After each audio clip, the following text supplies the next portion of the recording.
Mais hoje, com o tempinho fechado, daquele jeito ali.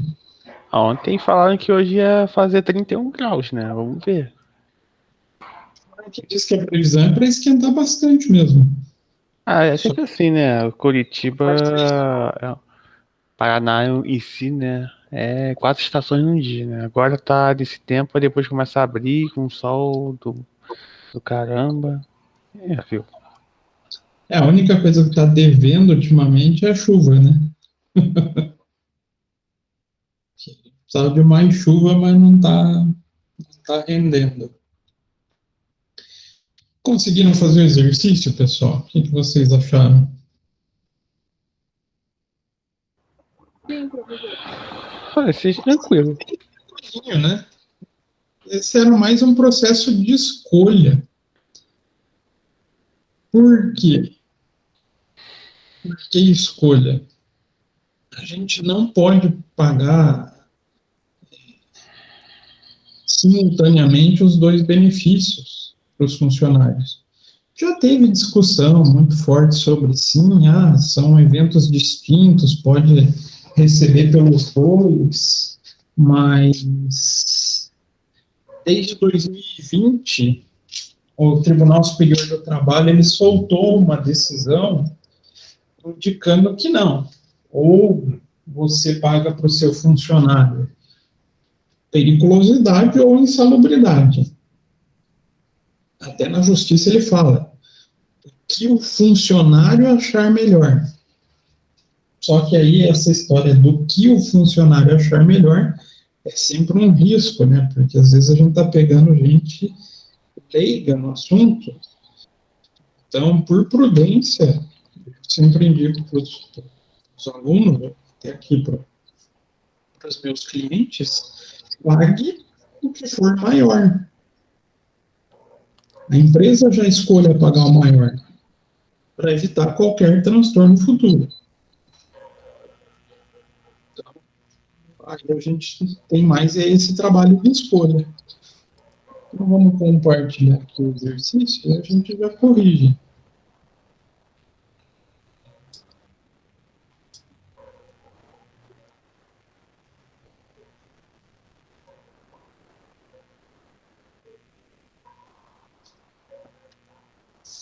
Então, deve estar aparecendo aí para vocês agora, né? Sim. Então, a gente tem empresa risco total, tem 8 funcionários, e ela contratou uma empresa de segurança do trabalho para análise de risco desses funcionários, e após a análise e laudo do engenheiro de segurança do trabalho, foi identificado grau de insalubridade e periculosidade de cada função. Então, com base na informação extraída desse relatório, defina qual adicional e qual o valor da remuneração que cada um desses profissionais vão receber. Então, aqui tem a relação. Eu já me adiantei, copiei ela e só transcrevi aqui para o Excel. Nada mais do que isso. Por quê? Aqui a gente já define quanto que a gente deveria ter de pagamento caso optasse pela insalubridade. Então, para fixar bem na memória de vocês, eu sugiro, coloca o percentual primeiro. Mas eu não lembro qual que é os percentuais. Baixo, médio, alto, grau de insalubridade. Tem diferença?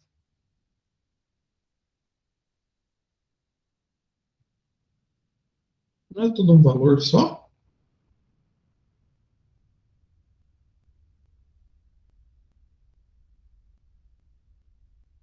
E agora?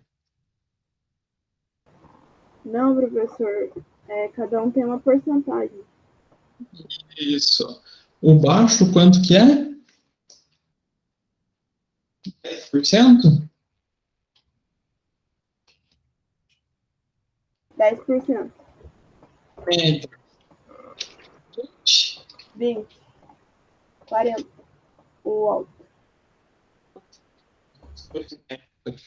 Por cento, baixo 10. O alto, então, 40%, né, Maria? Então, a gente já coloca aqui os percentuais para indicar qual vai ser o nosso percentual de remuneração. Então, 10% e o último, 40%.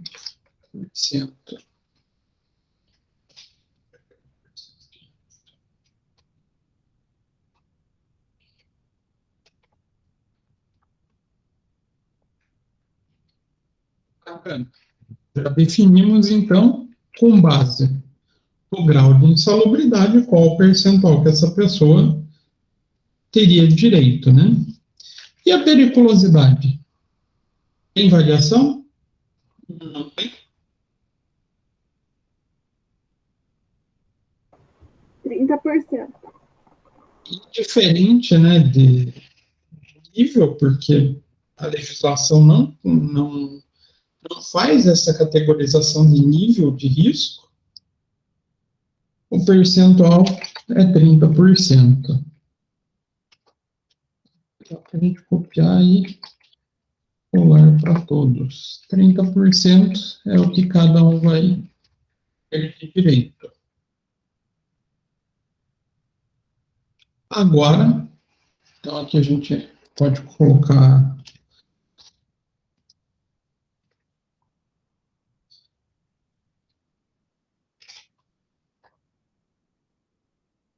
percentual de pagamento e aqui o valor da remuneração.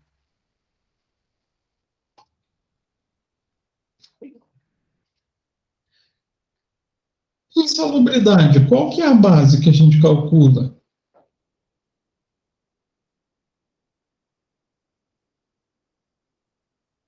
É aqui, né, o 1.100? É o salário base do funcionário? Isso. Nesse caso, por coincidência, é 1.100.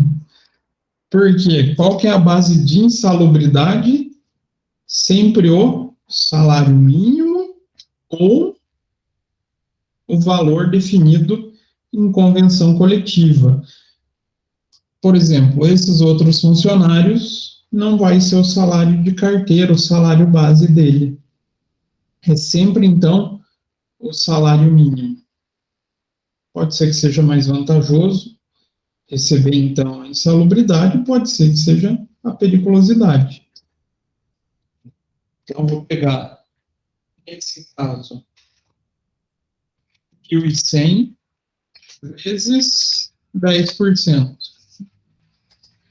Esse funcionário vai receber, pode receber, né, vai ficar à escolha, R$ 110 de periculosidade. O segundo funcionário, 1.100 vezes 20%. Terceiro funcionário, então, sempre a base. O salário mínimo, né, vamos pensar que a nossa categoria aqui não tenha um salário base para insalubridade diferente do mínimo, vezes o percentual de acordo com esse risco que ele está atrelado.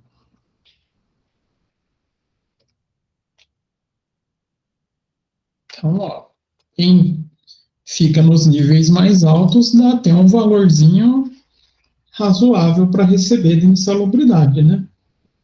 R$ 440 com base no 1.100. E a periculosidade, qual que é a base? É o salário mínimo?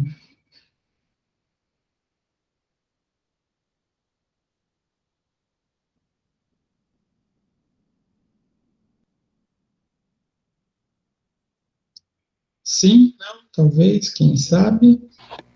Como é que é? A base de cálculo para periculosidade. Em cima do salário base. Isso, do salário em carteira do funcionário. Então, em cima do salário base que a gente calcula o 30%. Então, aí sim a gente pega o salário de registro vezes o percentual de periculosidade. 330 para o primeiro funcionário, segundo funcionário 1.500 vezes 30%, 450. Repararam em uma tendência aqui em relação à insalubridade? A grande maioria dos casos, quem vai ser maior?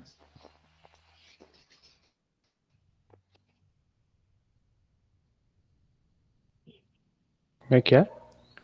Na grande maioria dos casos, quem é o maior das duas verbas? A insalubridade ou a periculosidade? No primeiro caso, é o periculosidade.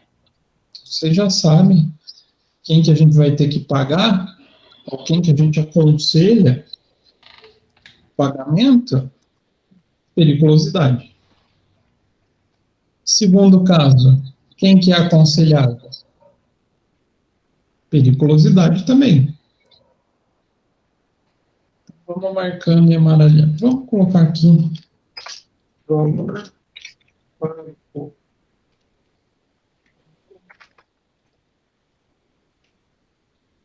funcionário. Quem que a gente vai pagar, então?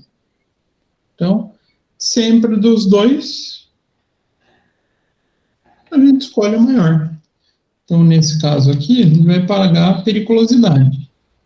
Segundo funcionário, 220, a periculosidade também, né?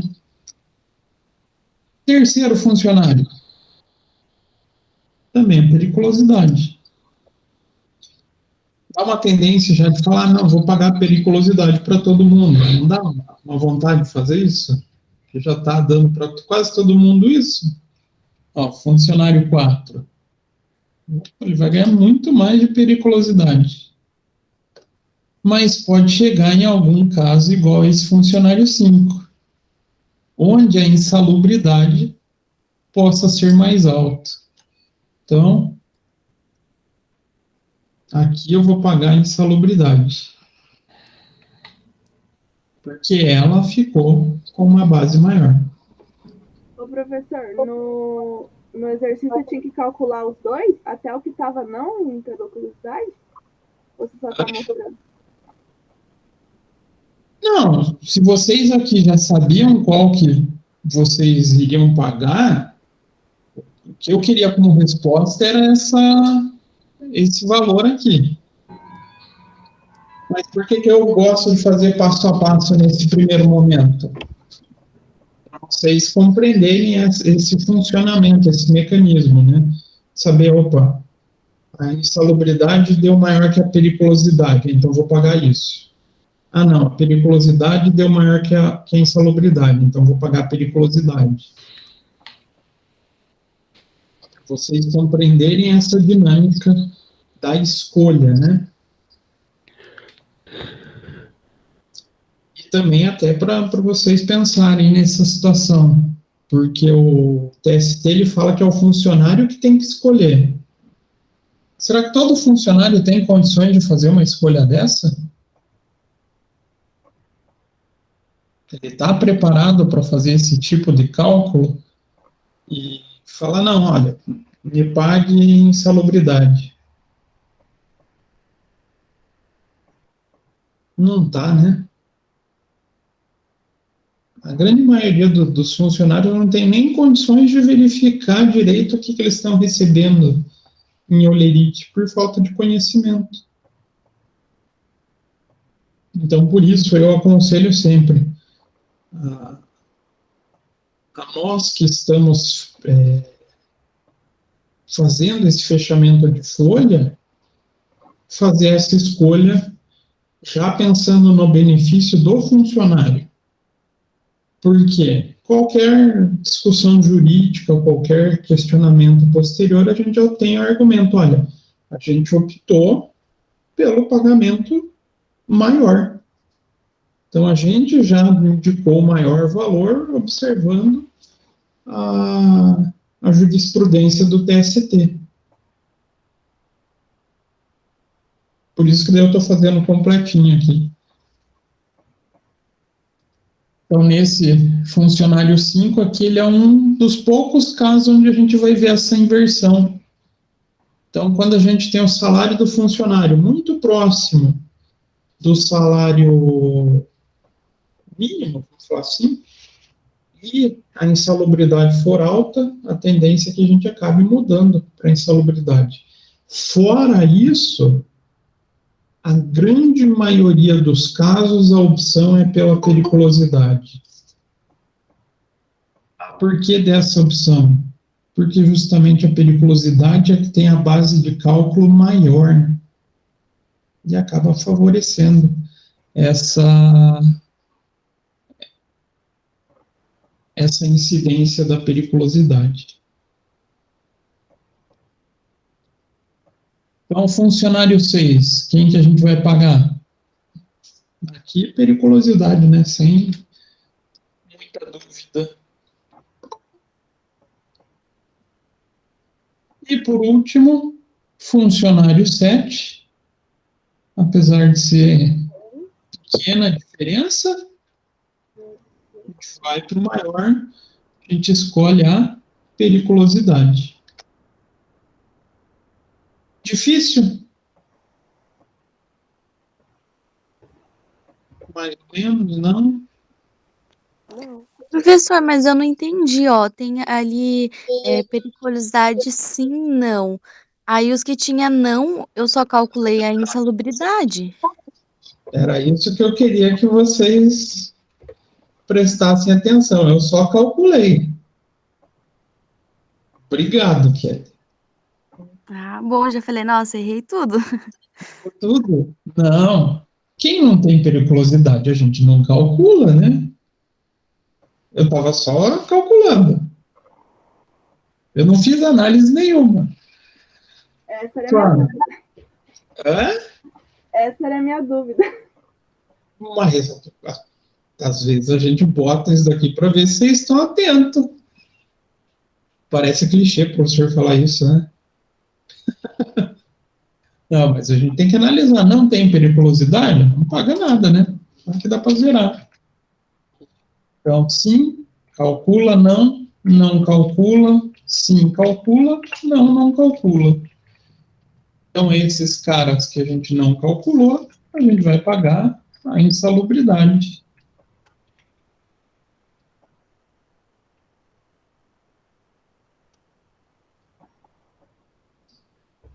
Tá bonitinho, né? Então, se não tem, não calcula. Não tem muito segredo. Desse processo todo, aonde que está a dificuldade no dia a dia? Onde vocês acham que o processo mais trabalhoso? É isso aqui, né? Vou pintar de amarelinho.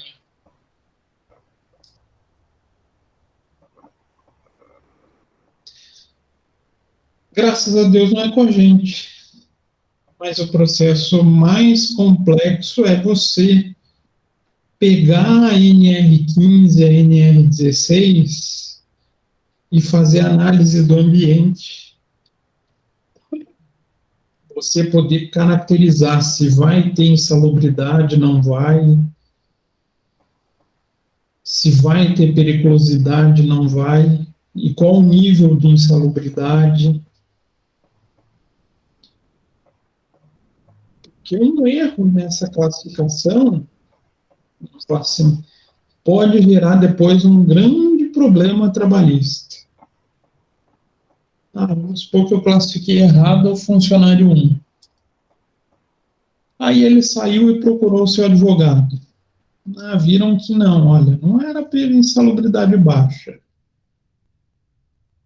Ele vai poder pedir todo o seu período. É todo o período que dá para retroagir pedido trabalhista? Isso eu sempre fico em dúvida. Dá para ser tudo? Vocês sabem já como funciona essa regra? Não.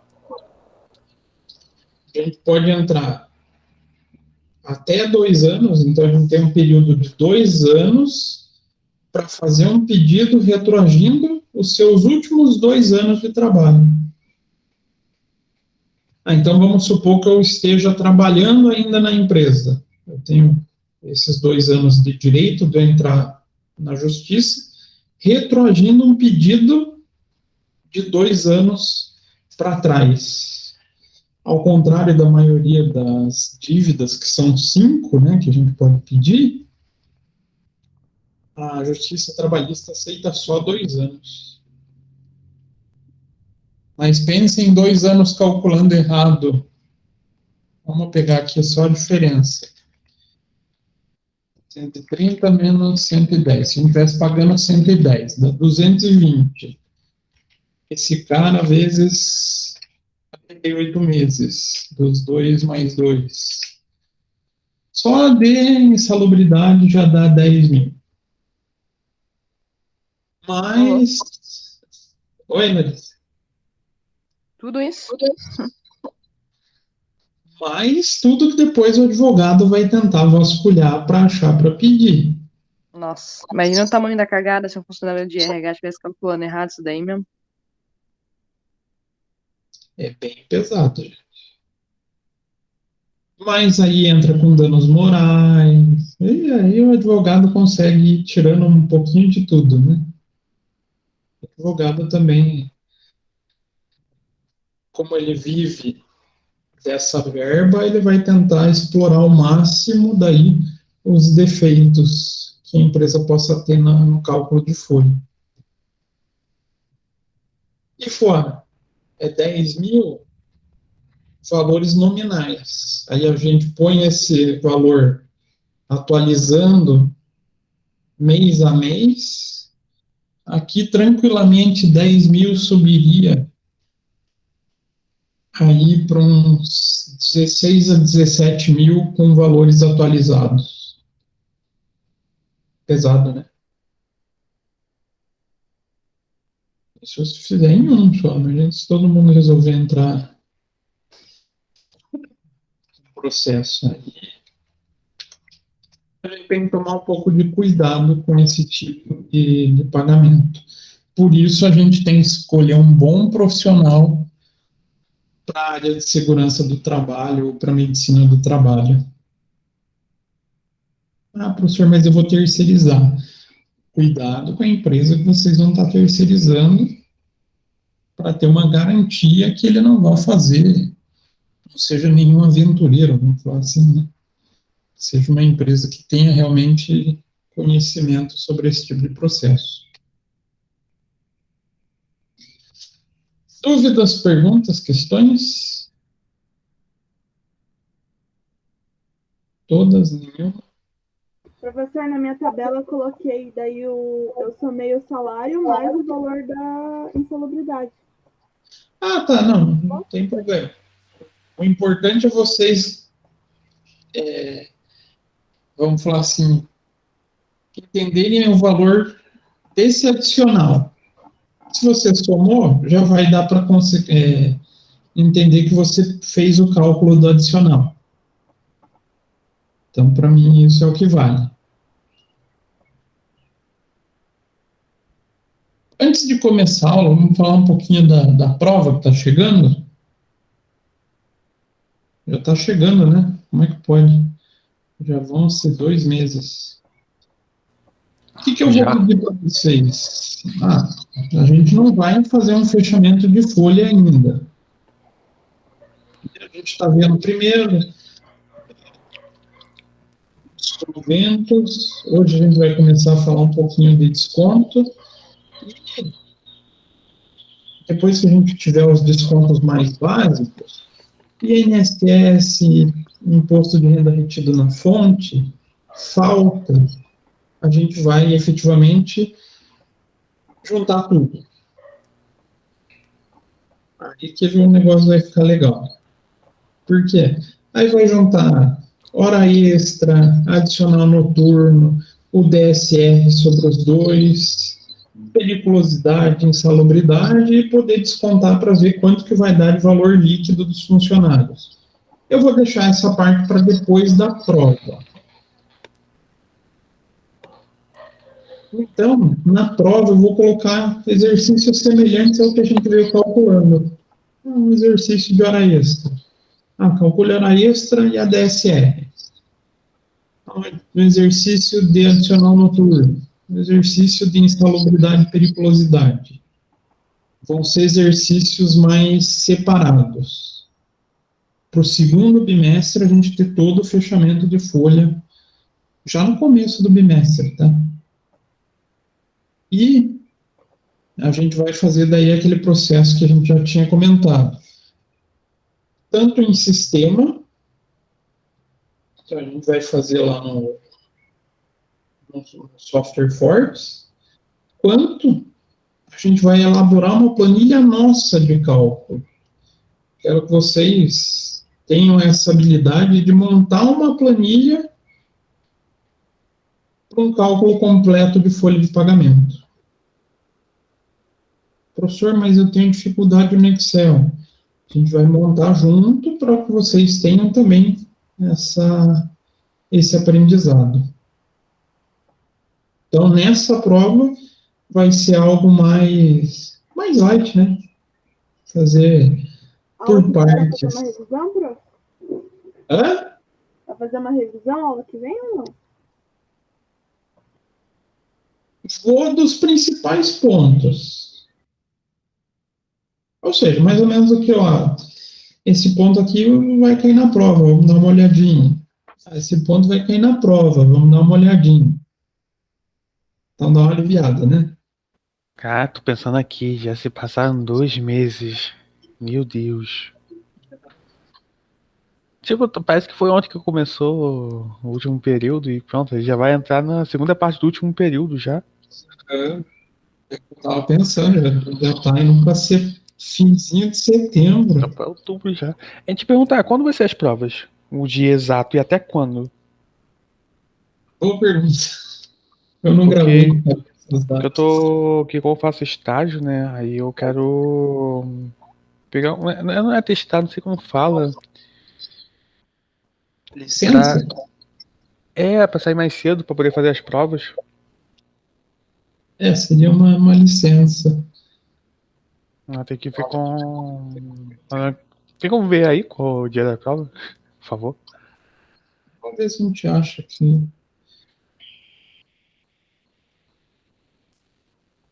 Que é só uma beleza para gravar a data, gente. Se eu não tiver uma agenda por perto. Levando em consideração que é tudo corrido aí, faz sentido eu não lembrar.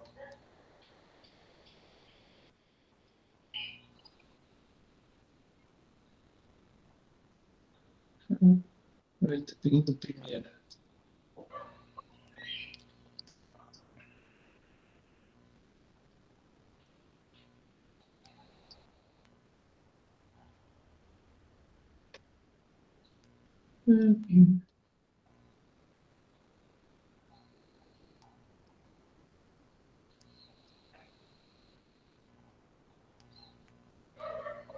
Dia 1º ou dia 7 de outubro.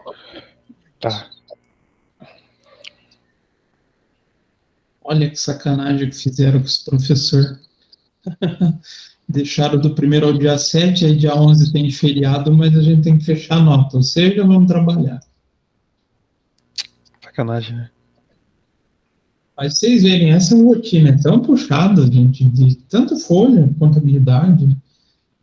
Isso é só para vocês se acostumarem, porque a vida de vocês não vai ser diferente, tá?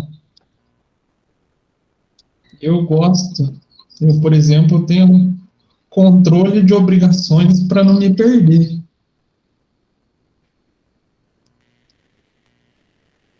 Mantenho um calendáriozinho aqui, tudo que eu tenho que fazer para as rotinas, para não ter problema de multa, né? Vocês vão sofrer também com essa situação. Pode ver que as últimas duas aqui do escritório eram justamente de folha, né? Cefip, CAGED, FGTS. Mantenham sempre um calendáriozinho, tudo que vocês precisam fazer, precisam entregar, porque hoje, infelizmente, falou em governo, atrasou a multa, né? Imaginam isso, né? Tudo que vocês têm que entregar, se atrasar o governo, senta a caneta, sem dó. Então, o exercício era só isso, bem tranquilo. E como é que eu vou colocar as questões de prova? Vou fazer semelhante ao que a gente veio fazendo aqui.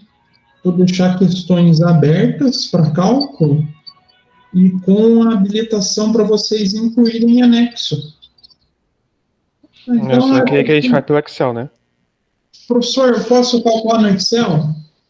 Pode, e mete o Excel no anexo. Professor, eu quero calcular na mão. Pode ser que alguém vá fazer na mão. Tira a foto da resolução e bota a foto no anexo. Não precisa ficar daí transcrevendo lá no AVA a resposta. Facilita, né? Dá uma tranquilizada na vida de vocês. Então vamos passar para o comecinho da parte de descontos para a gente poder pensar em fechamento completo de uma folha. Então, descontos. Quem permite a figura de descontos em folha de pagamento? Então, vem lá da CLT. A CLT, lá no seu artigo 462, dispõe a possibilidade do empregador efetuar alguns descontos que sejam previstos em contrato ou em lei. Isso, adiantamentos, né?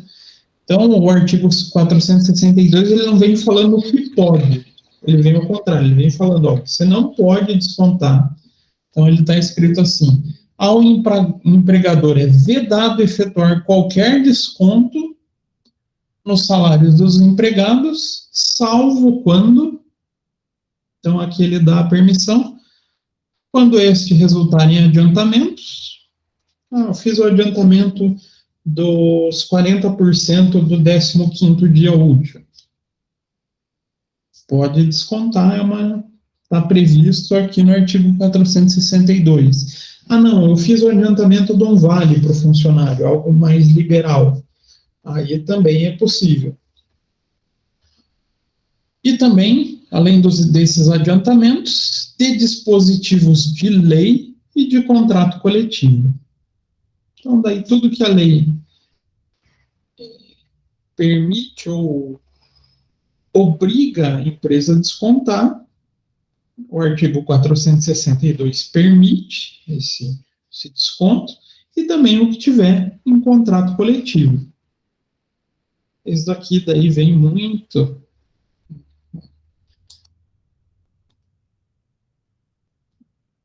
aqueles descontos de contribuição sindical, contribuição assistencial e os seus mais inúmeros nomes possíveis, né?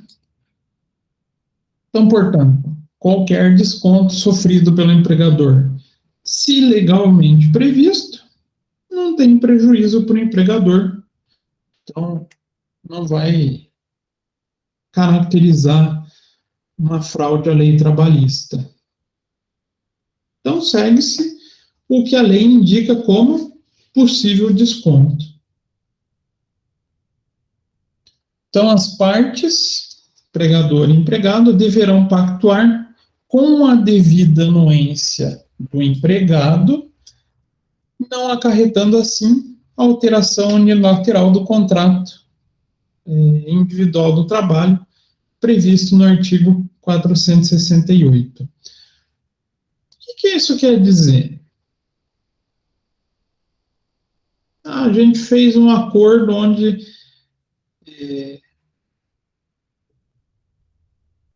eu vou descontar alteração não, adiantamento salarial feito do 15º dia útil. Mas o empregador decide cortar esse adiantamento e vai pagar tudo no fim do mês. Isso, teoricamente, não pode. Mudanças feitas em contrato devem sempre ter anuência do empregado para que ele esteja ciente de acordo com as possibilidades. E quais são as principais classes ou tipos de desconto que a gente tem nas folhas de pagamento? Falta, com muito cuidado a gente tem que tratar esse assunto. INSS, então a Previdência Social do funcionário, também com muito cuidado. Ah, por que, professor? Tem que tomar cuidado com alterações para funcionário? Não, alterações da lei mesmo, porque a gente vem tendo muita alteração referente à tabela do INSS. O cálculo do imposto de renda, então imposto de renda retido na fonte.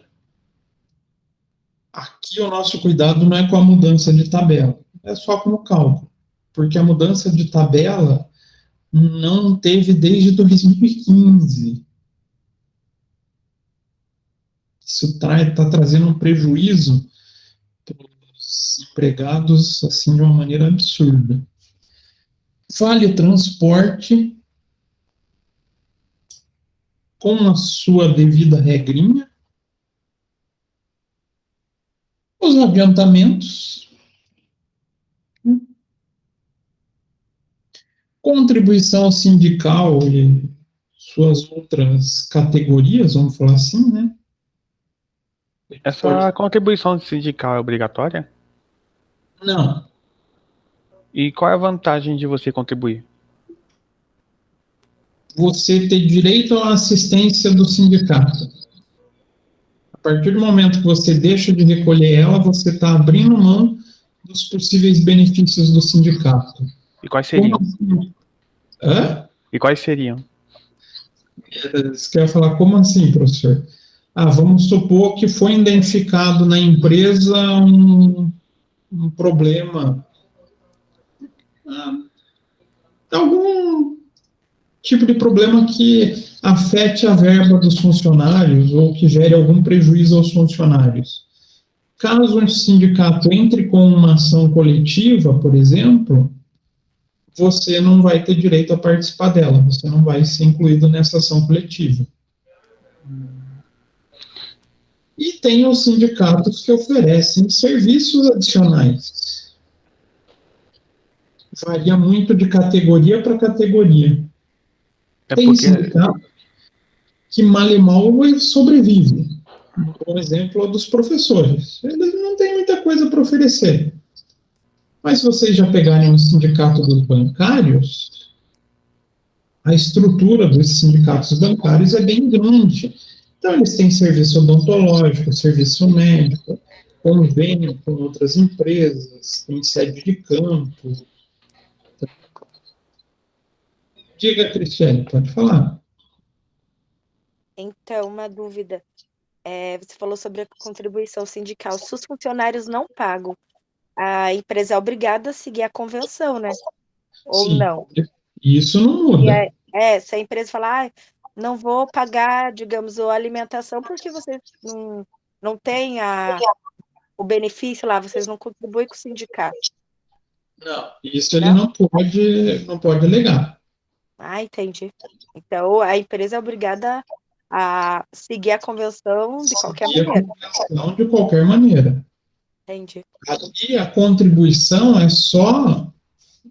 A empresa ela é só um agente arrecadador, vamos falar assim. Ela só faz o repasse do funcionário para o sindicato. Então, a relação de perda de benefício ou não é empregado-sindicato. A relação empresa-sindicato permanece a mesma. Então, tem que seguir a convenção, não tem como fugir.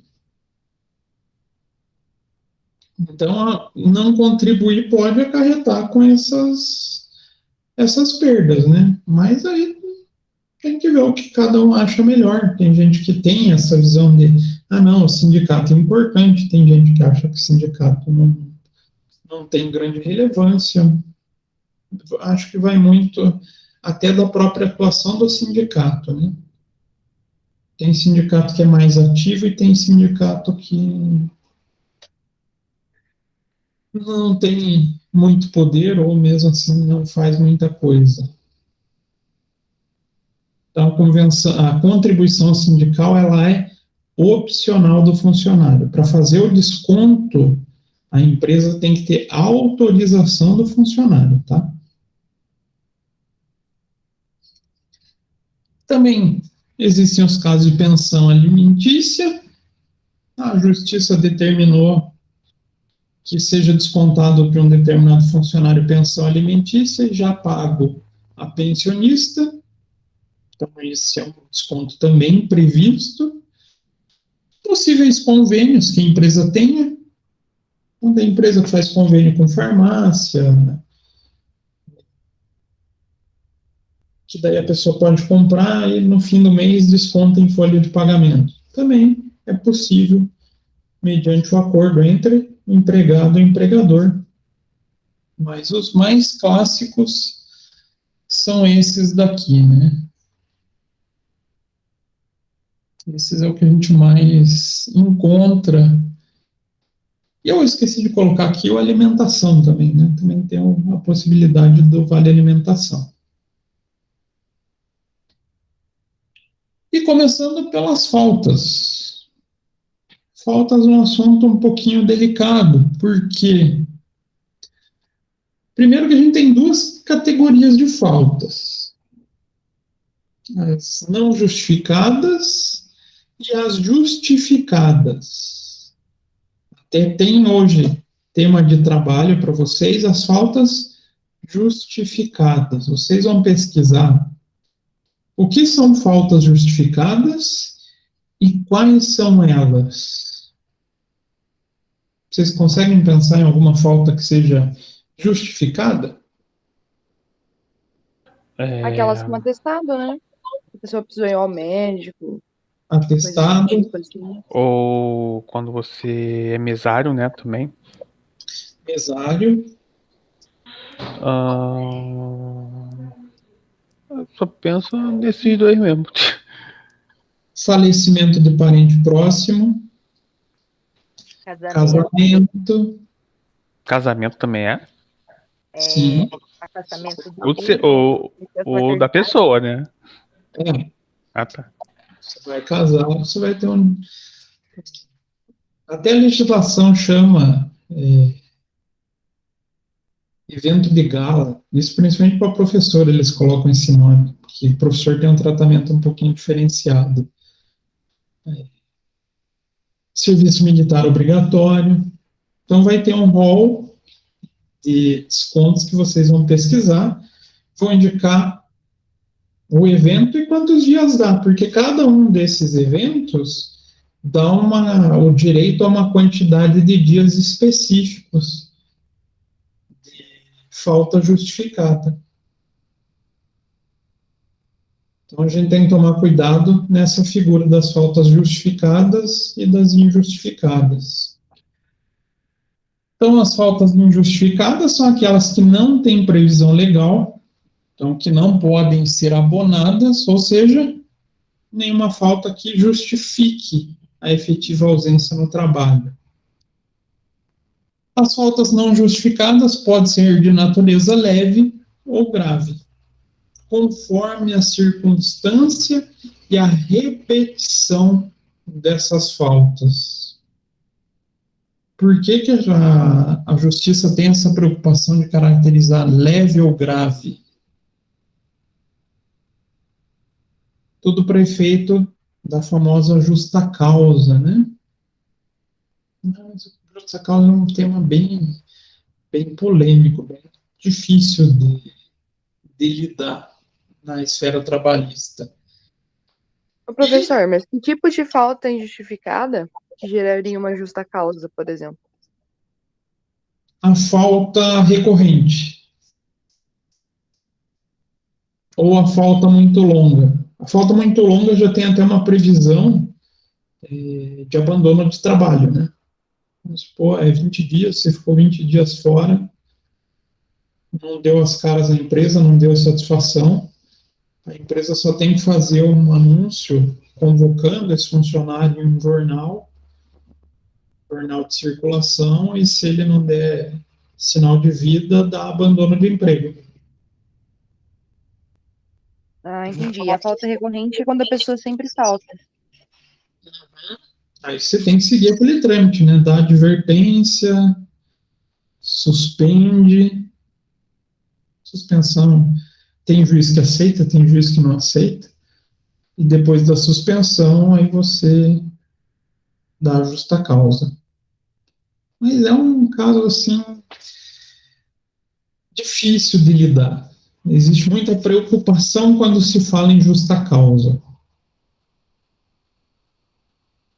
Então, para que circunstâncias, conforme uma circunstância ou repetição, ocorridas durante a semana ou mês, e, claro, sendo injustificável, é passível de desconto salarial. Portanto, não dão direito a recebimento do seu salário e reflexo legal. Demais reflexos legais. Isso é importante porque interfere no descanso semanal remunerado, tá? Então, portanto, se o empregado falta ao trabalho e se o motivo dessa falta não é prevista na legislação como abonada ou justificada, o empregado vai poder sofrer prejuízo salarial na proporção tanto de horas trabalhadas quanto de dias trabalhados. Então, a gente considera a figura da falta tanto para os atrasos. O funcionário chegou 1 hora atrasado. Vai deixar de receber essa 1 hora de salário. Quanto o dia. Então, ele faltou um dia, deixa de receber um dia do seu salário. É um dia e um final de semana, né? Eu ia. No próximo slide falar da DSP. Porque toda vez que você falta injustificado um dia, você perde o descanso semanal referente a, digamos, a essa semana que você teve a falta. Então, você perde a DSR. Então, portanto, se o empregado falta ao trabalho, e se o motivo dessa falta... não, que eu já passei, né? Entretanto, a gente pode ter faltas justificadas com justificativa imperiosa e que pode vedar punição, ou mesmo pode vedar até um desconto de DSR, por exemplo. O que seria um motivo imperioso para uma falta de funcionário? E que não está previsto lá naquelas faltas abonadas. Será que tem algo que me possa, vamos falar assim, de certo modo me proibir de chegar ao trabalho?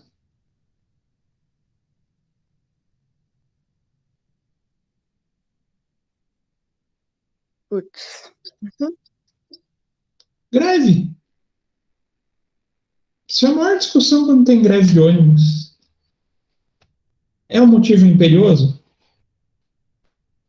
Foi uma coisa que o funcionário escolheu? Não. Então, muitas vezes, esse tipo de falta é abonada.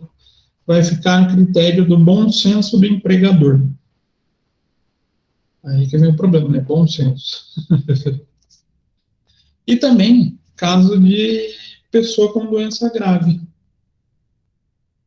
Exemplo, não existe previsão legal para você levar um pai ou uma mãe para o hospital. Ah, tá tendo um problema grave de saúde e você precisa acompanhar no hospital. Não tem essa previsão legal. Mas é um motivo imperioso?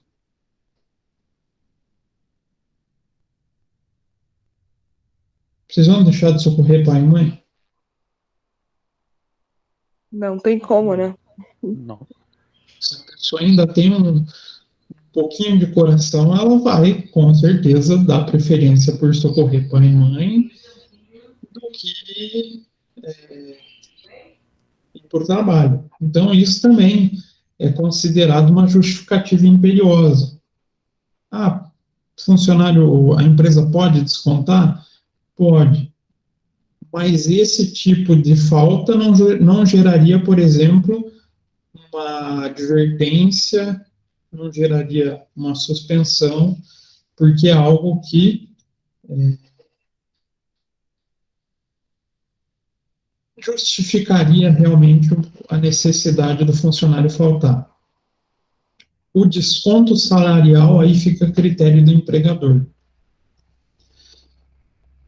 Salvo aqui, quando a gente fala em doença, é de mãe, tá? Mãe tem justificativa para filho. E claro, quando tiver essa devida falta, fica a critério da empresa avaliar se vai descontar ou não, para não correr até em injustiça com o empregado. Vai da política até de motivação, né? Vocês não concordam com isso? Sim, tipo, às vezes a pessoa faltou, tipo, por uma necessidade justa, né?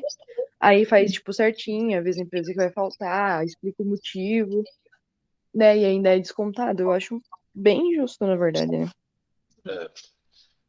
Tem empresas que vão descontar, mas tem empresa que não, enxerga isso, não, olha, ele não faltou com a responsabilidade para com a empresa. Então, a gente não vai descontar. Então, vai da liberalidade, então, vai da análise da empresa. Mas só Exatamente, quando é eu tenho... motivo... Pode falar, Larissa. Não, pode falar, tio. O tio já tinha começado a frase, pode falar. Ah, mas isso é só então quando a gente verificar essas justificativas imperiosas, né?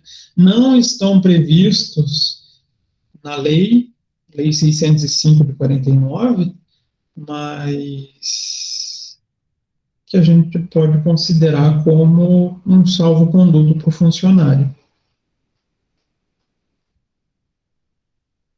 E ao trabalhador, então a falta do trabalhador ao serviço enseja no desconto na sua jornada de trabalho, né, na sua remuneração, salvo se for considerada a falta justificada, aí sim entrando no rol previsto lá da Lei 605 de 49. Então, se a falta do trabalhador no emprego não tiver previsão legal ou não decorra de força maior, presume-se que a falta é injustificada e deve ser descontada em folha.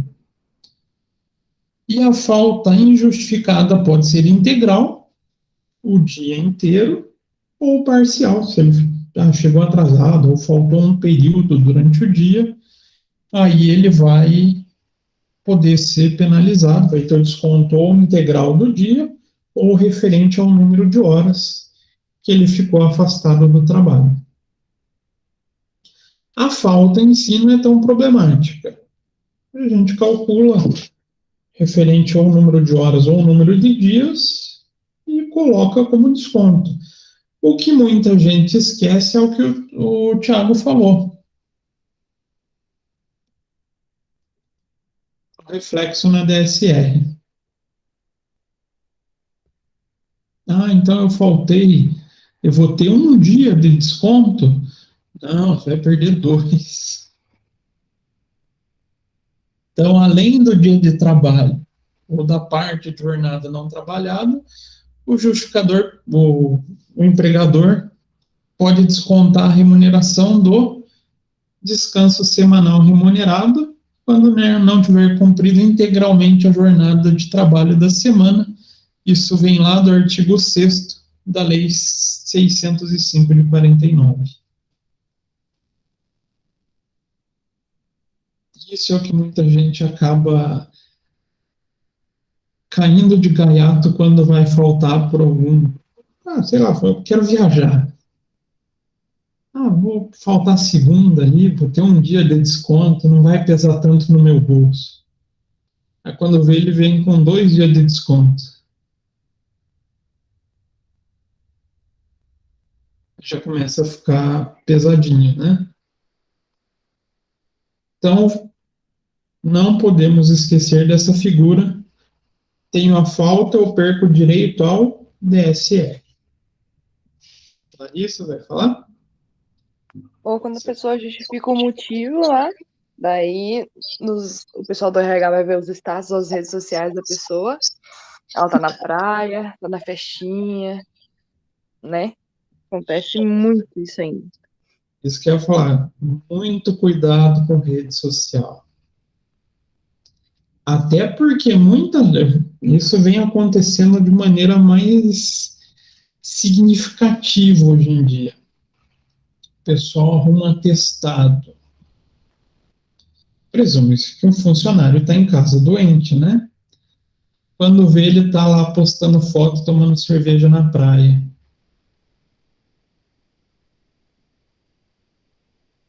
Isso gera, inclusive, motivo para justa causa, tá? E vem aumentando muito o número de discussão com relação a isso. A Larissa está plenamente certa. Agora, se for injustificada, aí ele pode fazer o que ele bem entender nesse dia. Faltou porque ele quis. Tá certo que ele está colocando o emprego dele em risco.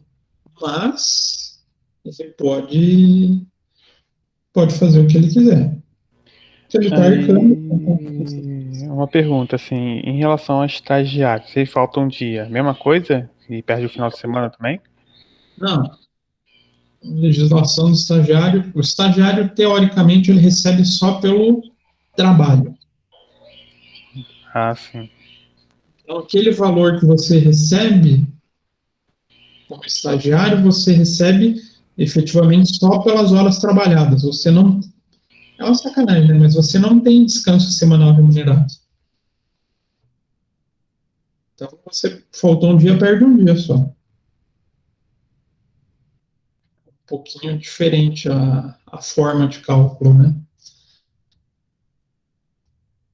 Tem professor, quando, igual tá acontecendo das vacinas, né, que às vezes a pessoa chega atrasada no trabalho, porque teve que ficar esperando, né, na fila para tomar vacina e tudo, e, tipo, não é descontado, né? Não. Sim. Isso é semelhante à consulta médica, né?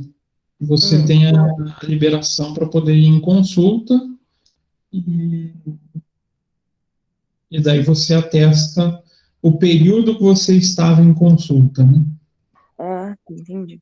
E hoje em dia, a vacina é um assunto mais fácil ainda, porque todo empregador, pelo menos a grande maioria, salvo os que têm os pensamentos da Terra plana, quer que o funcionário vá se vacinar, não quer? Por que o empregador quer que o funcionário se vacine? Para não ter afastamento. Para não ter afastamento. Não sei se vocês viram os casos lá nos Estados Unidos. Lá as empresas estavam pagando para os funcionários irem se vacinar. Ô, louco. Ao auge. Eu vi empresas que pagaram $100. Acho que o caso mais alto que eu vi foi da Panasonic, acho que estava pagando $1.000 para os funcionários irem se vacinar. Mas aí é um pensamento não só da própria linha de produção, mas econômico. Porque você fazendo com que a sociedade se vacine, você vai ter uma economia se recuperando mais rápido. povo vai poder voltar a ir para a rua, vai poder voltar a consumir, e, consequentemente, eu, empresa, vou poder voltar a vender meus produtos. Aí é só quem tem a visão muito, que eu falei, né, terra plana, para poder falar que não, você não vai se vacinar. É muita idiotice. É. Eu lembro tinha uns casos lá nos Estados Unidos que enfermeiros que estavam se recusando, né? Médico, enfermeiro, logo eles. Tem. Isso não é só lá, não. Aqui. Minha esposa tinha uma amiga que era adepta dessa mentalidade.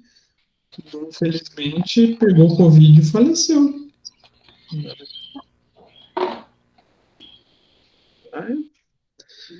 Escolha, né?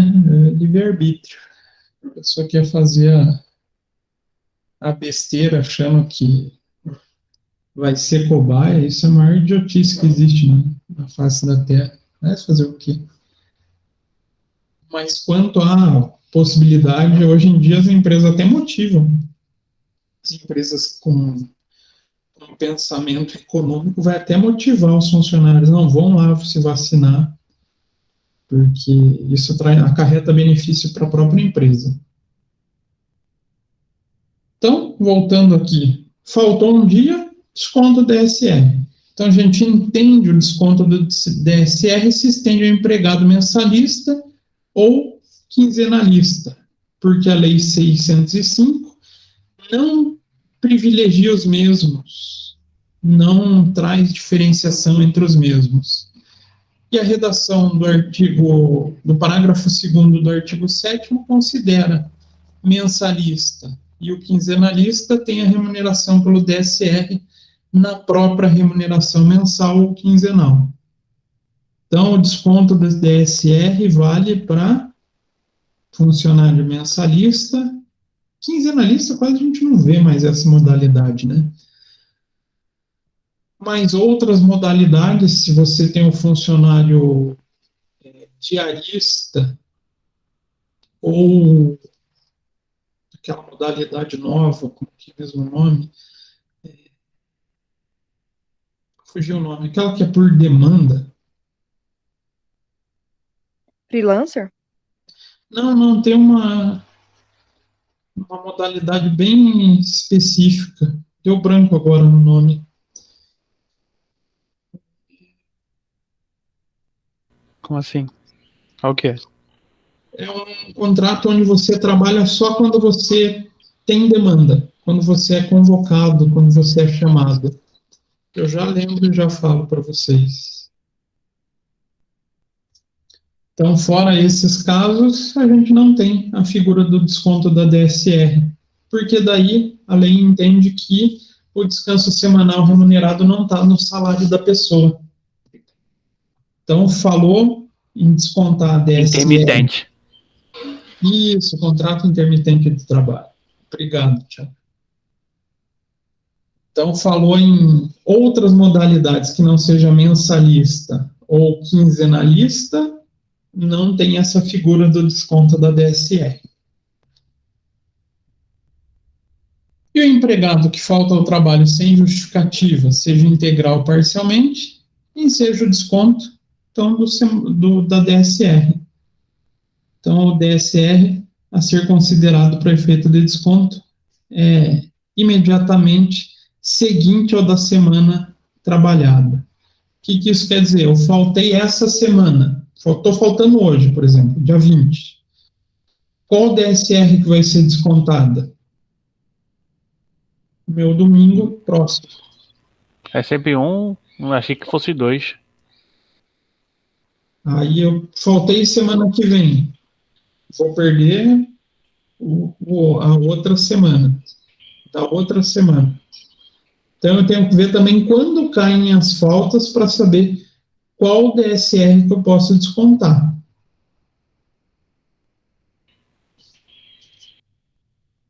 E o empregador pode, aí é livre escolha, não descontar o DSR do empregado.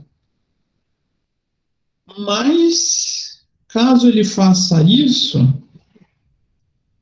ele corre um sério risco se fizer novos descontos. Porque, teoricamente, aqui a gente está criando um contrato verbal de não desconto de DSR. Então, cria-se um acordo tácito perante a Justiça do Trabalho. Então, vai deixar de descontar o DSR, fique ciente que isso pode gerar problema em futuras novas faltas e futuros descontos de DSR dessas novas faltas. Então, antes da pessoa querer ser, vamos falar assim, boazinha com o funcionário, deixar de descontar em a DSR, por exemplo, no dia que ele faltou, tem que pensar que isso para o futuro pode gerar ou problema ou que ele passe a nunca mais descontar essa DSR do funcionário. Então, é a escolha do funcionário, se ele vai descontar ou não essa DSR. Por isso, até, se a gente vê os sistemas, quando a gente lança a falta,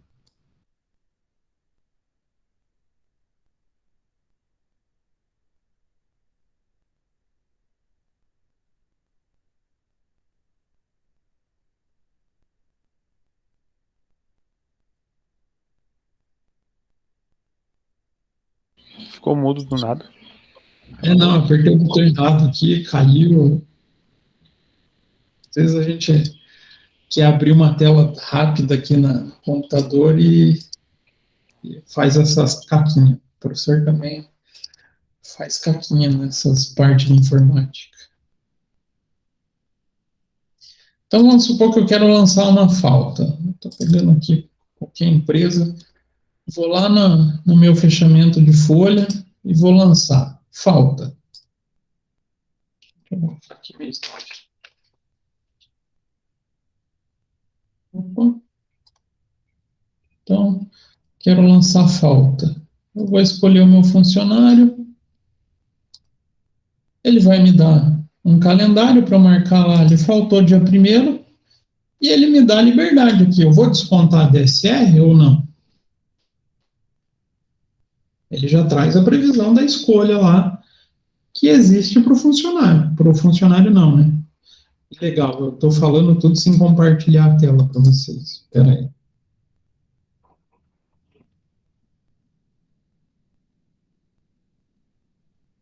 Acho que agora faz mais sentido eu falar, né? Então, eu vou lá lançar uma falta para o funcionário.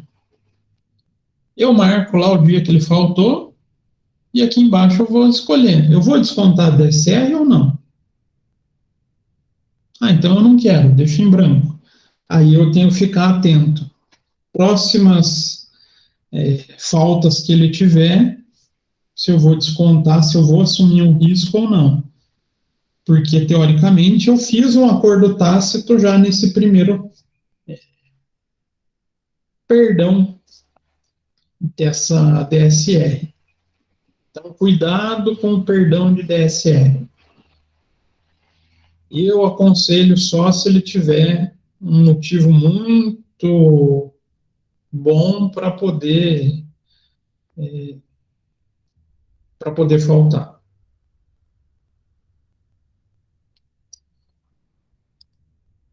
E também, esse é o ponto que eu falei, que eu coloquei como trabalho para vocês, tomar muito cuidado com as faltas admitidas, admissíveis ou justificadas. Se ele tiver o comprovante que se enquadre lá na Lei 605, a gente tem que dar o tratamento devido de acordo com cada caso, né? A gente falou de casamento, de falecimento de parente, de O que mais que a gente falou? Serviço militar, doença, né? Claro. Tem mais, será? Até vestibular dá para faltar. Sabiam disso? Qualquer tipo de prova? Vestibular. Cuidado, concurso não. Ah, Muita gente faz essa confusão. Concurso não dá direito. Vestibular e Enem dá. Então a gente tem a figura das faltas. O cálculo da falta nada mais é do que o cálculo ou das horas de trabalho ou do dia de trabalho, então não tem muito segredo. O cálculo ele é relativamente simples. E, claro, excesso de faltas podem trazer reflexo também nas férias. Então, faltas injustificadas refletem nas férias do trabalhador. Então, a legislação trabalhista prevê que durante o ano o funcionário vai ter o direito às férias, bonitinho, né, conforme a legislação, e ao ser 1/3 de férias. Mas conforme ele tem desconto não, faltas injustificadas, a CLT traz um rol de reflexos. Exame de autoescola? Não, Jaqueline, a legislação não tem essa previsão. Aí vai ser o motivo, vai ser vamos falar assim, uma justificativa imperiosa.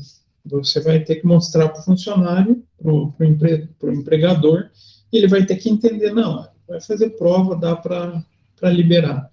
Aí vai ter que ser uma decisão da empresa, que ela não está no rol de previsão.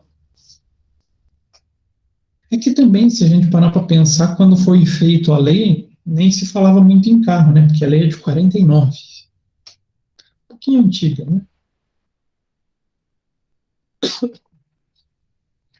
Então, teve faltas, a CLT é taxativa quanto ao desconto no período de férias e traz um rol de desconto em relação ao período de férias garantido ao trabalhador. Então, quanto mais o trabalhador tiver falta, maior vai ser o desconto dos dias de férias que esse trabalhador vai ter. Então, além da DSR, ele perde também direito a alguns dias de férias, conforme o volume de férias que esse funcionário tenha. Exemplo, tá aqui. Vamos pensar no trabalhador que pegou os 12 meses completos. Então, trabalhou o ano inteiro, tendo direito às férias completas e teve um determinado número de faltas. Se for até 5 faltas, ele não perde nada. Ele tem direito aos 30 dias de férias. Se ele faltou de 6 a 14 dias, as férias dele passam a ser apenas de 24 dias. Já se ele faltar de 15 a 23 faltas, as férias caem apenas para 18 dias. E agora, se for de 24 a 32 faltas, cai só para 12 dias de direito a férias. Faltou mais de 32, aí ele perde o direito às férias.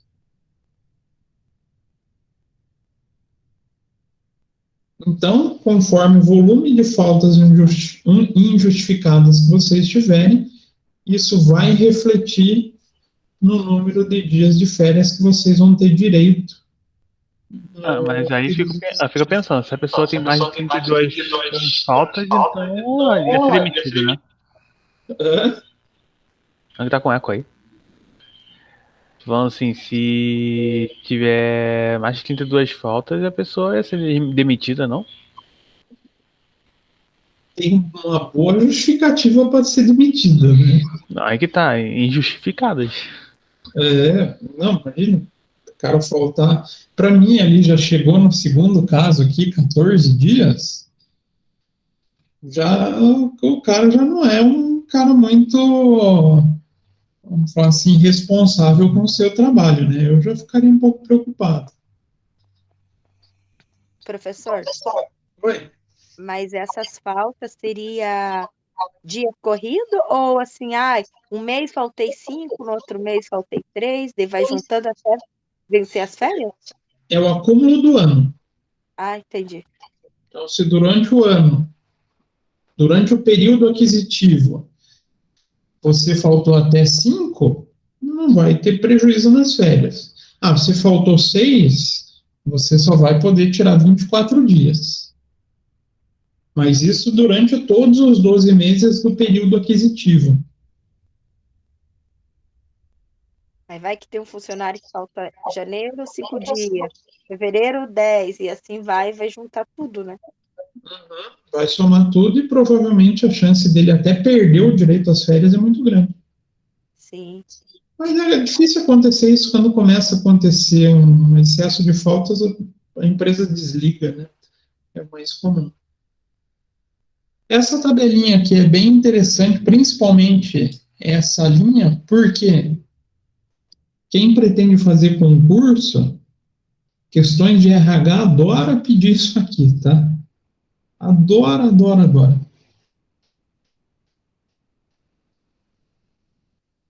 E vamos para a Previdência. Falando em Previdência Social. Não tem muito segredo. Todo funcionário tem a sua obrigatoriedade do desconto em relação à Previdência Social e cabe ao empregador fazer o desconto relativo a essa contribuição social, essa contribuição previdenciária, mediante a aplicação de alíquotas que vão de 7,5% a 14%. Nesses últimos anos já mudou umas 4 vezes essa tabela, né? Mas hoje a gente tem alíquotas indo de 7,5% a 14%. Incidentes sobre o salário de contribuição de cada um. O que é o salário de contribuição? Todas as verbas recebidas pelo funcionário. Então a gente pega a soma lá da coluna proventos ou vencimentos e, com base naquela coluna, a gente vai aplicar a Previdência Social. E o cálculo se utiliza da tabela divulgada anualmente pela Previdência Social. Tem vezes sai mais de uma tabela por ano, e a gente tem sempre tem que estar acompanhando essa tabelinha. Então, considerando desde 2019, com a reforma da Previdência, a gente tem essa tabela de descontos. Então, funcionários que ganham até 1.100, a gente aplica uma alíquota de 7,5%.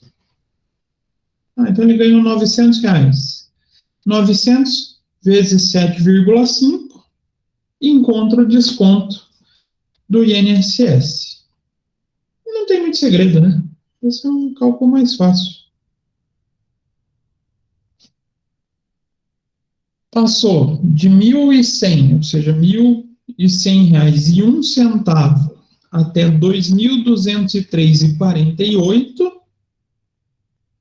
a gente vai aplicar um desconto de 9% em cima do valor recebido pelo funcionário. De 2.203,49 até 3.305,22, calcula-se 12% de desconto.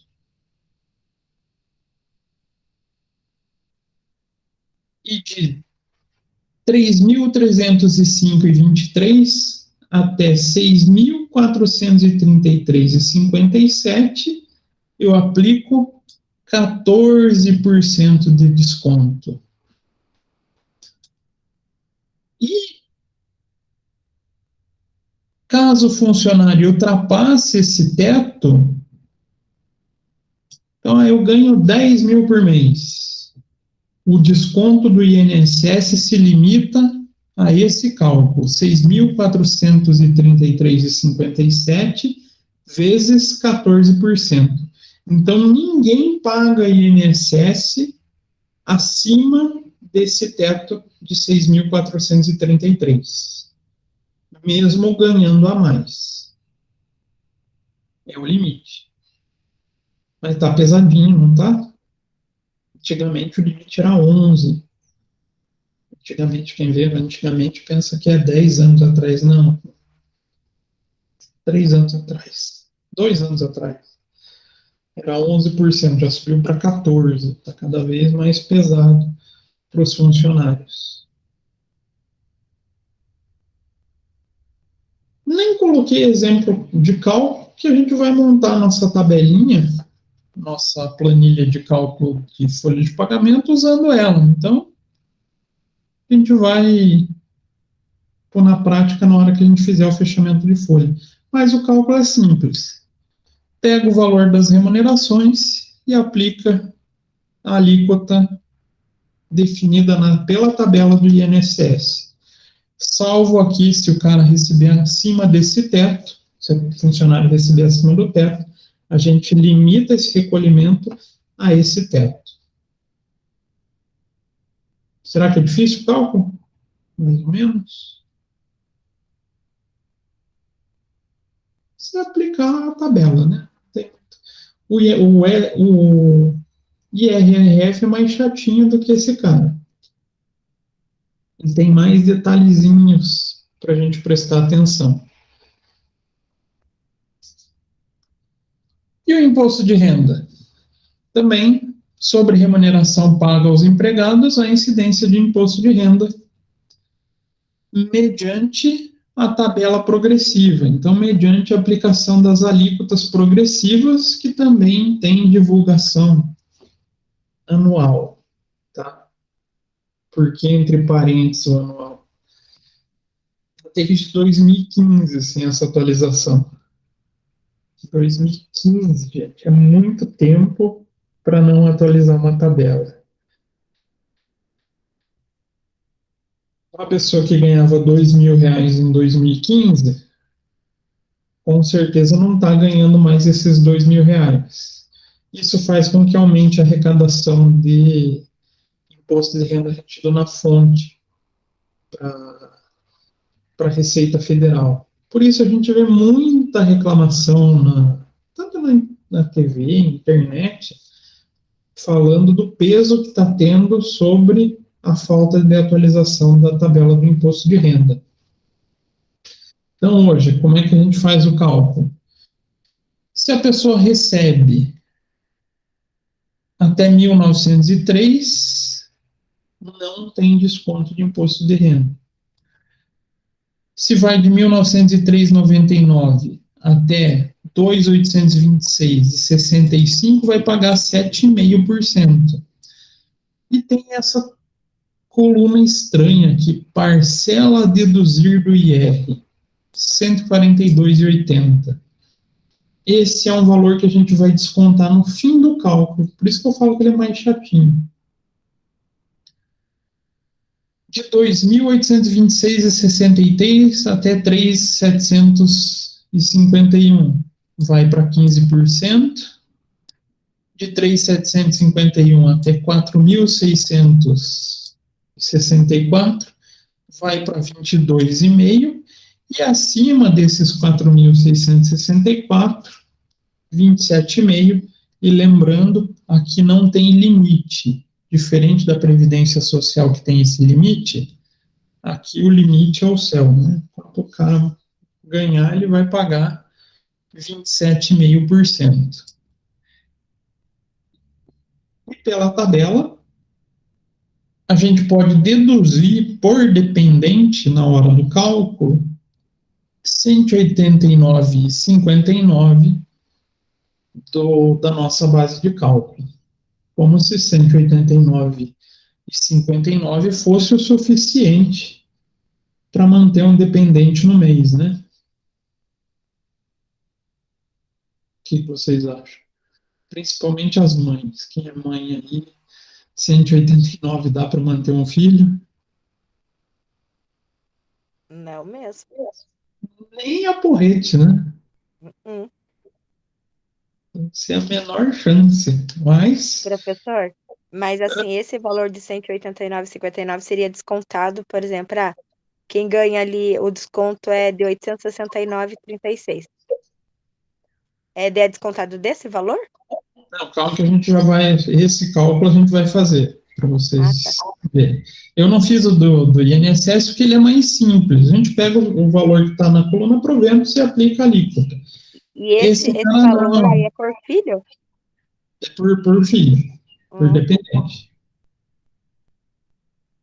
Esse cálculo é um pouco mais chato para a gente calcular. Então, para poder calcular o imposto de renda, então, como que a gente vai chegar na base de cálculo? A gente vai pegar o valor pago para o funcionário e vai destacar, ou seja, vai diminuir previdência social, vai diminuir os dependentes e vai diminuir pensão alimentícia, quando tiver, né? Então, vamos pegar um exemplo. O dependente sem pensão alimentícia tem remuneração bruta de 3 mil, igual incide 12%, 27, 277,40. Como que a gente chega na base de cálculo? Vou deixar no Excel aqui. Aqui. Calcular, marcar aqui. A gente tem um salário de 3 mil. A gente vai deduzir dependentes. Então, supondo que seja um dependente. Quanto que é por dependente? 189,59. 189,59. A gente multiplica o número de dependentes vezes esse valor que a lei permite. Vou descontar também o INSS. Ali a gente já tinha calculado 77,40. Vou descontar, caso tenha,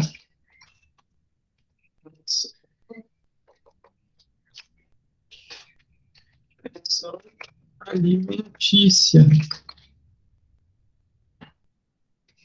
Não temos nada, não pagamos pensão para ninguém. Então, a nossa base de cálculo vai ser o quê? Esse pagamento menos os dependentes, menos o INSS, menos a pensão alimentícia. Certo? Então, aqui eu coloquei que ele é como se ele não tivesse dependente, né? Então, se a gente colocasse zero aqui, essa base de cálculo que eu coloquei no slide.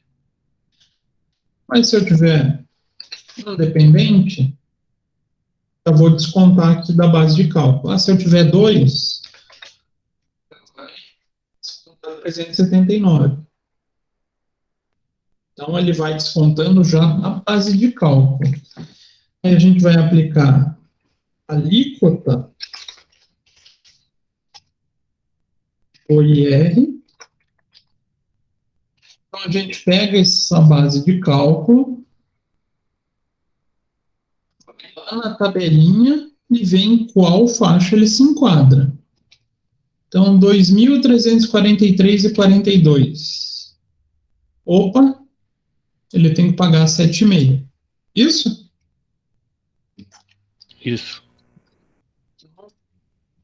7,5%. Então, o IR antes da dedução vai ser a base de cálculo vezes a alíquota, 175,75. Aí a gente vai pegar a dedução. Posso deduzir do IR 142,80. 142,80. Então, IRS a descontar vai ser IR antes dessa dedução menos os 142,80. O funcionário vai ter que pagar 32,96 de imposto de renda. Não entendi essa parte. Por que tem esse desconto? Isso me gera uma confusão. Por que será que tem esse desconto? Você pega o valor da porcentagem menos do que realmente vai ser descontado? Se é isso? Esse desconto aqui está lá na tabela, né? Parcela a deduzir. A Receita já prevê um valor para ser descontado. Então no caso, você, assim, se você pega 7,5% de 2.826, por exemplo, aí deu um valor X, aí você pega esse valor, diminui pelo 142,80, aí você vai saber quanto você vai ter que pagar no imposto de renda? Isso. Ah. Qual que é a justificativa de existir essa parcela a deduzir? A Receita coloca um valor pensando nas possíveis deduções que a pessoa tenha na hora de fazer a declaração de imposto de renda. Porque quando a pessoa vai declarar um imposto de renda, ou ela vai ter o 20% lá do desconto simplificado, ou ela vai ter as deduções possíveis aceitas em lei. Para que isso fique mais ou menos equivalente ao imposto de renda retido na fonte e os valores que ela vai ter que pagar lá na declaração de imposto de renda, que é feita em abril, até o último mês de abril, fiquem mais ou menos equivalentes, ele fez essa projeção de valores a serem descontados. Por isso, a gente pega o cálculo, né? Aqui tem que ser um percentual. 7,5% sobre o 2.000 vai dar 175. Vai lá na tabela, desconta o valor que a legislação permite e encontra o valor a ser descontado. O valor a ser retido na folha do funcionário, né? Então, lá no contra-cheque do funcionário, no campo descontos, vai ter IRRF 32,96 descontado. É um pouquinho mais chato do que o INSS, né? A única regrinha do INSS é esse teto.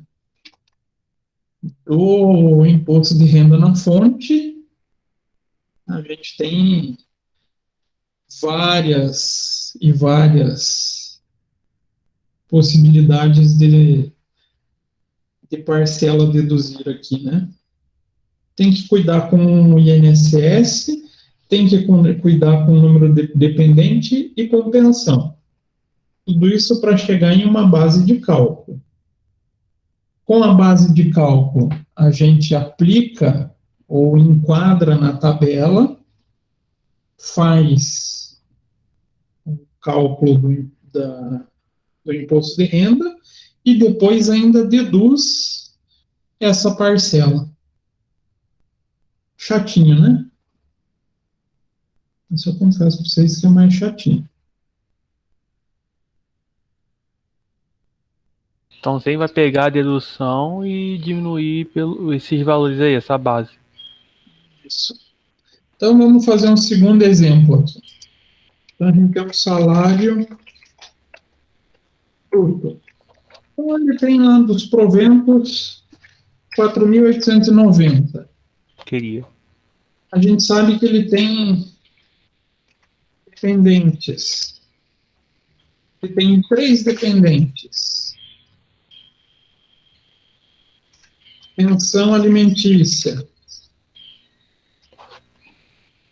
Ele receba, ele pague R$ 600 de pensão alimentícia. Qual vai ser a base de cálculo?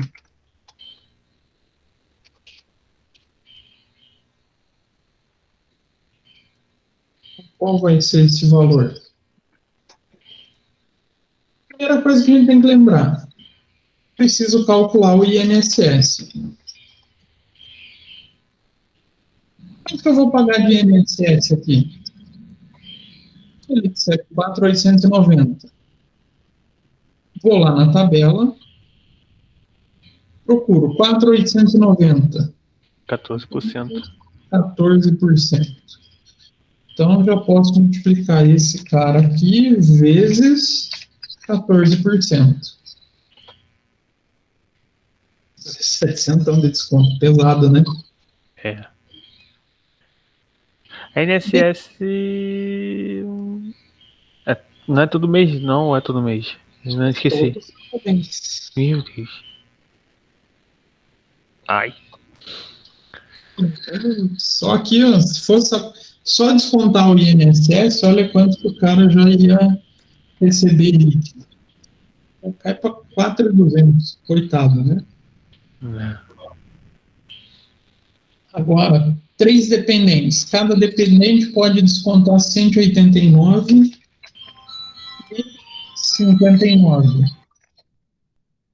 Então, 3 dependentes vezes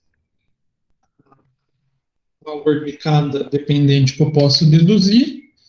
Vou diminuir da minha base de cálculo 568,77. Posso deduzir os R$ 600 da pensão. Então, a minha base de cálculo passa a ser 4.800 menos 568, menos a pensão, 600, menos o INSS retido. 3.036,63. Então, a gente tem aqui, agora, a alíquota. Quanto que vai incidir sobre 3.036? A gente vai ter que ir lá na tabela. 3.036, 15%.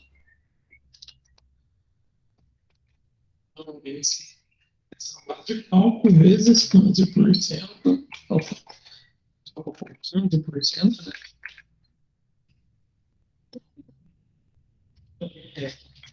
Antes da dedução,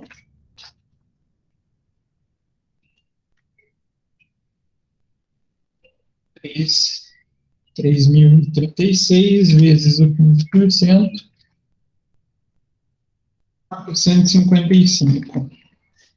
A gente vai deduzir o valor da tabela permite. 15% permite 354,80. 354,80. Então, o IRF a descontar vai ser de quanto? 455 menos a parcela de dedução. Ele vai ter R$ 100,69 retido na sua folha de pagamento. Difícil esse cálculo? Um pouquinho. Ele é cheio de macetinho, né? É confuso. Professor, uma dúvida. Pode O falar. INSS sempre vai ser o primeiro a ser descontado? Por exemplo, o salário é 3.100. Primeiro a gente desconta o INSS para depois, ou não? O cálculo do INSS vai ser sempre sobre o valor do salário bruto. Tá. Uhum. E se tiver desconto de Vale Transporte? Aí a dedução é menor ainda do imposto ou não? Não interfere na base de cálculo. A única coisa que a lei permite a gente excluir da base de cálculo do IR é dependente, pensão e o INSS. Só esses três. Sacanagem. Por isso que o povo reclama que o INSS, o imposto de renda está ficando muito caro na vida das pessoas. Praticamente 6 anos sem atualização. Se a gente for pegar a inflação desses 6 anos, essa tabela aqui estaria começando aqui na faixa de 2.600. Então, muita gente que está tendo desconto hoje, se a tabela tivesse sido atualizada, não estaria sendo descontado nada da pessoa. Mas por que o governo não atualiza a tabela? Porque ele precisa de dinheiro, né?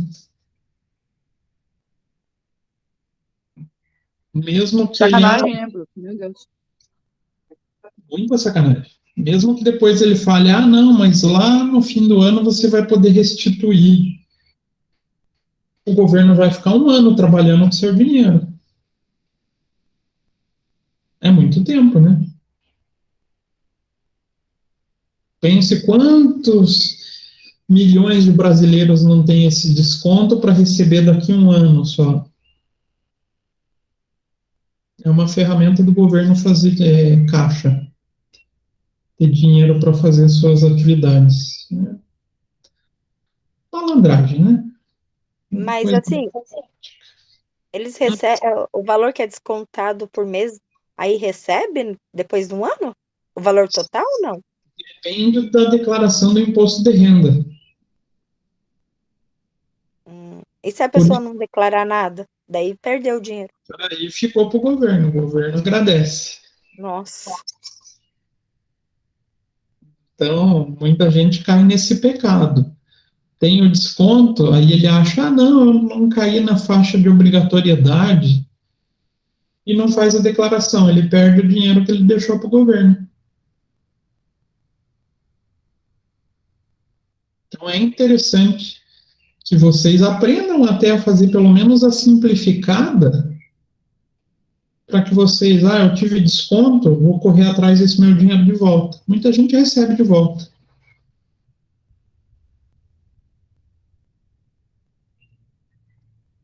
Todo ano o curso de contábeis faz um treinamentozinho de declaração. Aconselho vocês a participarem quando possível.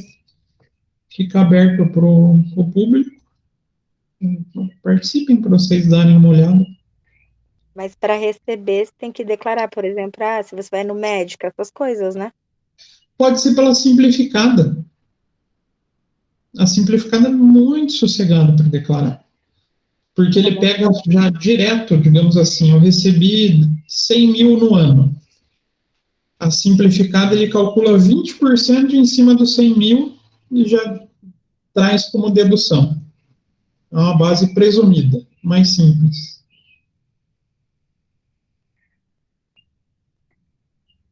Só para vocês colocarem uma pulguinha atrás da orelha e correr atrás do dinheiro de volta. Porque imagina, o salário mínimo já é bem mínimo. Aí a pessoa ganha um pouquinho só a mais, tipo, a partir ali de 1903 até 2.826,75. E já paga 149,80 desconto de imposto de renda. Meu Deus do céu. Aqui é a parcela deduzir, cuidado. Mas ali, igual o exemplo que eu trouxe, o cara ganha 3 mil. Tem 2 dependentes. Já vai ter 40 por mês retido. É bastante coisa, né? Mas é bastantinho, né, prof? Todo mês, né? Anual, isso dá uma graninha, né? Tá.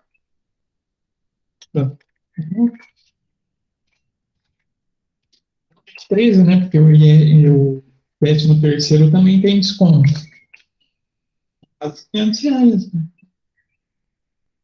A compra de um mês. Quer dizer, hoje em dia nem mais dá para fazer a compra do mês, né? Também a coisa tá feia. Mas já é um valor significativo, né? 428. Eu não coloquei, mas eu vou colocar um exercíciozinho junto com aquela pesquisa para vocês de cálculo do imposto de renda. Para vocês treinarem tanto o imposto de renda quanto o INSS, usando as duas tabelinhas, com os 3 funcionários, para a gente corrigir na próxima aula antes de revisar o conteúdo. Pode ser? Querem isso ou preferem? O que vocês acham? Ah, pode ser assim, a gente vai treinando já. Esse tipo de cálculo é bom treinar, porque ele É confuso. é bem detalhadinho, ele é bem xaropinho de ser feito.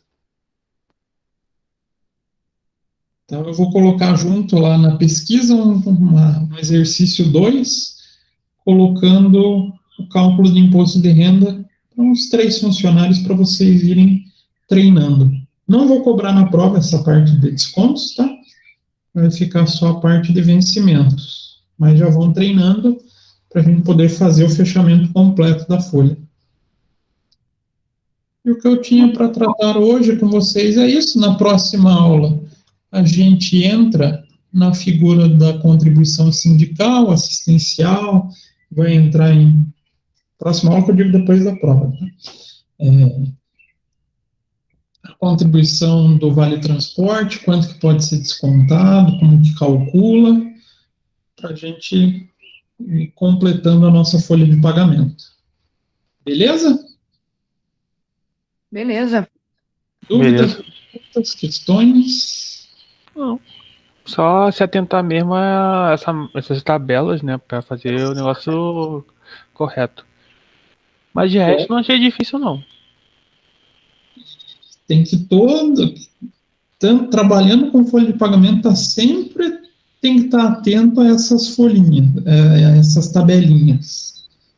Que mudou, a gente tem que correr mudar, por exemplo, aqui na Cefip, para atualizar a tabela para a Cefip fazer o cálculo certo, senão a Receita Federal recusa a tua Cefip. Aí gera pendência para o empregador. É um detalhe que vai seguindo em outros, é bem efeito cascata. Mas então tá, eu vou colocar esse exemplo que a gente fez em Excel lá no AVA para vocês, tá? Tanto a correção do exercício quanto esses 2 cálculos do imposto de renda. E vou colocar daí esses 3 funcionários para vocês calcularem. Beleza? Beleza. Então, tá, gente. Então, desejo para vocês uma boa semana. Pelo jeito, uma semana de calor, né? Pelo que a previsão diz. E a gente se vê segunda-feira fazendo uma revisão geral. Beleza. Até Então, semana que vem, prof. Até, Tá. prof. Até a próxima. Tchau. Que vem. Tchau. Tchau, tchau.